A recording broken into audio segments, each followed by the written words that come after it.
Hey everyone, it's Andres Restart. So, a question that's going through the minds of many gamers. Is the Nintendo Switch going to actually get third-party support? And is the system actually going to be successful? Well, it's obviously hard to say at this point because the system hasn't even come out yet, but I think there's some details out there that could give us some hope. So first off, Nintendo is marketing the hell out of this system. They're doing such a great job. Have you seen those Superbowl commercials? They are pretty awesome, and I think they're really selling the idea of the Nintendo Switch, and that's very exciting to me. But then, a lot of gamers are saying, oh, the Nintendo Switch is weak, it's weaker than the Wii U, blah, blah, blah, this and that.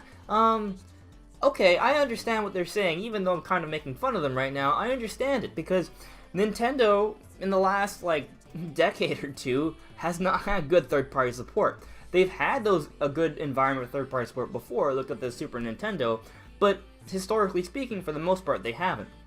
Will that actually change with the Nintendo Switch? Because having third-party support is going to be an integral part to the system actually selling really well.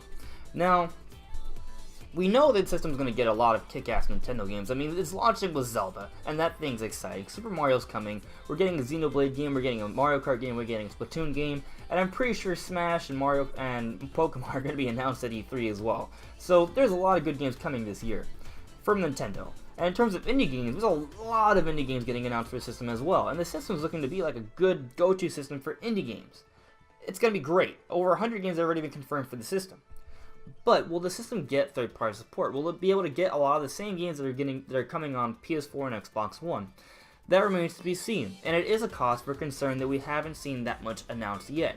Yeah, Bethesda's supporting the system, which is an unprecedented partnership.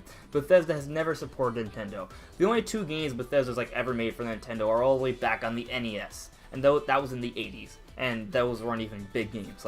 That's how long ago it was, and that's how much they don't support Nintendo. But here they are, and they're going to be porting over the special edition of Skyrim on the Nintendo Switch a few months from now. But even that, it's coming out much later than the competition. So that's another cause for concern, and we've yet to see that many announcements. Yeah, we're getting Dragon Quest, yeah, we're getting a Dragon Ball Xenoverse game, yeah, it's looking like we're going to get some sports games. All things that we didn't really get on the Wii U. But if you go look at the launch for the Wii U, there was a pretty good amount of third-party games coming out for that system. However, if you go and look at developer interviews and such, basically, it was a real pain to develop for the Wii U. That architecture was terrible. In terms of, when I say terrible, I mean it just wasn't like anything like the competition. There were a lot of bottlenecks. Nintendo didn't communicate very well with the developers. It was very hard to develop for the Wii U. And then the Wii U bombed. So all this work that some developers actually put into making games for the system in the beginning, it yielded no fruits. It was just not worth it in terms of making money from a business sense. So what happened? Everyone pulled out. So there were hardly any games for the Wii U, the marketing was terrible, so the system bombed. However, when we look at the Nintendo Switch, Nintendo's partnered with Nvidia, and apparently it's very easy to develop for the system. And apparently the system's actually, maybe it's not as powerful as PS4, Xbox One, but it is a lot more powerful than the Wii U. An interview came out from Shin'en recently about their Fast RMX game. So basically, this game is like a super upgraded version from Fast Racing Neo, one of the best looking Wii U games. This game is running at 1080p 60 frames per second.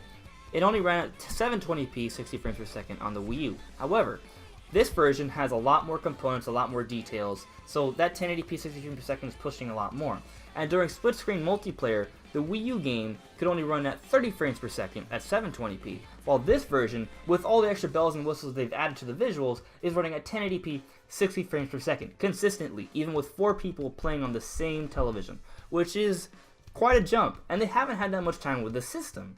So that's another thing to consider here. So it's looking like the Nintendo Switch is quite a jump from the Wii U. But again, that doesn't mean it's close enough to the competition. However, the architecture is what makes the biggest difference.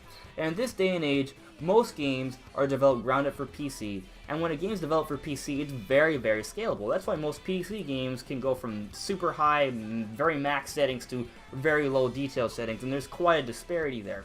PC games are very scalable. And an interview came out recently from Miyamoto, and he basically says that, well, first off, that the system, if any game that's been developed ground up for PC, it's very easy to port over to the Nintendo Switch. Very easy, and it will only take about a year to port over a very big game over to the system. Now, the problem is, in that interview, we also learned that Nintendo didn't really show off the Switch and everything to developers until last summer. it takes about a year to bring these games over. And we won't see anything like that until come E3 time. That's what's come out from this interview. So, we may not be seeing that great third-party support right now, but come E3 time, we may very well actually see it, especially if the system sells well in the beginning. And in terms of pre-order sales, the system is looking really, really good. In fact, Kimishima is even thinking that this system is going to sell close to the Wii U, to actual Wii numbers. We're talking like 100 million units here, and that's a lot. So there's a lot of promising things that are coming out from this, but again, we should be concerned because we haven't seen strong third-party support yet. But it may come, so I would be hopeful. If you're on the fence and Nintendo games and indie games aren't enough for you, don't get the system at launch. Though if you haven't pre-ordered it yet, you probably won't be able to. So hold out. In a few months, come E3 time, if we start seeing a lot more games from third parties being announced for the system, be excited. Because the Switch may very well be a very great success. And I'm not just saying that as a hardcore Nintendo fanboy, which I totally am. But at the same time, I can separate my bias and look at it something objectively here. And the system has the potential. But that we won't know for sure until those games are announced. So stay tuned, everyone. Anyways, everyone, that's basically my thoughts on the Switch and how it could become successful. It really needs to nab that third-party support, and they really need to market the system well, which they're doing. Check out those Superbowl commercials. They're pretty awesome. Anyways, guys, thanks for watching. I hope you enjoyed the video. Please give me a like if you did, and if you want to see more content from me on Just Restart, please subscribe. That's all for now, everyone. See you later.